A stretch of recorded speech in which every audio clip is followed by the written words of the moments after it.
Who would have thought that Konami would find its way back to video games? Metal Gear Solid, Castlevania, and now Silent Hill 2. What happened to Silent Hill 1, you may ask? Who cares? Although, I would love a port. But what's more important, how is Silent Hill 2 and how does it run on the Steam Deck? I think you should stay away. There's something wrong with it. I have some good but weird memories playing Silent Hill 2 all the way back in 2002. Like where I made this friend, who wasn't exactly a huge horror game fan, play Silent Hill while I watched. I'm pretty sure I knew what was coming as I'd already played this scene and it got me too. Hey Peter, my kid's selling Girl Scout cookies and we're collecting for Janet's pregnant. He finds himself in a bathroom. Everything is gross as you can expect from Silent Hill. The doors to the first stalls are open, but the last one is closed. He knocks. No answer. He knocks again.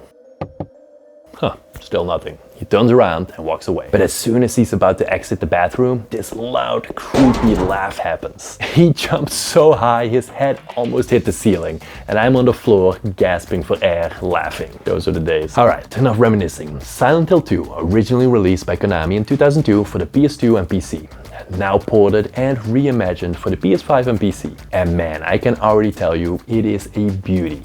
But how does it run on Steam Deck? Well, your mileage will vary, if this bathroom scene is any indication. Yes, a lot of Silent Hill seems to be playing out in bathrooms. At a modest 1280 by 800, medium settings and fidelity effects turned on balanced. Quick side note here, there seems to be something weird going on with the FSR on Steam Deck. When I played this on the Ally, it had FSR 1, 2 and 3 settings all readily available. But when I tested it on the Steam Deck earlier, all I could use was FSR 1, which as we all know leads to some, let's just say, significant graphical downgrades. Apparently this has something to do with the amount of RAM available on the Steam Deck, but just be warned. So at a modest 1280 by 800, medium settings and FSR at the balance, this intro scene doesn't bode well. Frame rate around the 20s at the best of times, and things don't improve when we head outside. Stepping onto the parking lot, looking out over the foliage of the forest ahead slumps the frame rate in the teens. But there's hope, if you're willing to sacrifice.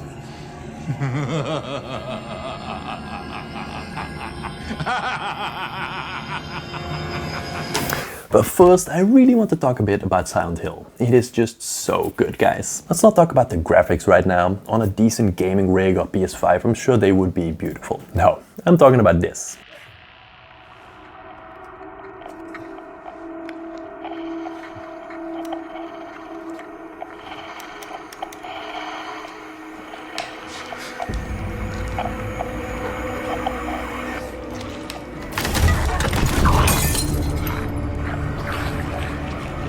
And this.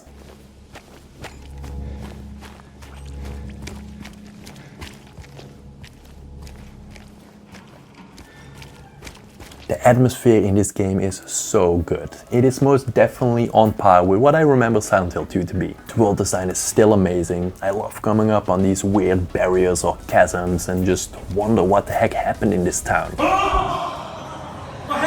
The music too is still beautiful, which makes sense as the original composer is back. Movement and controls are completely redesigned, meaning there's a dodge now.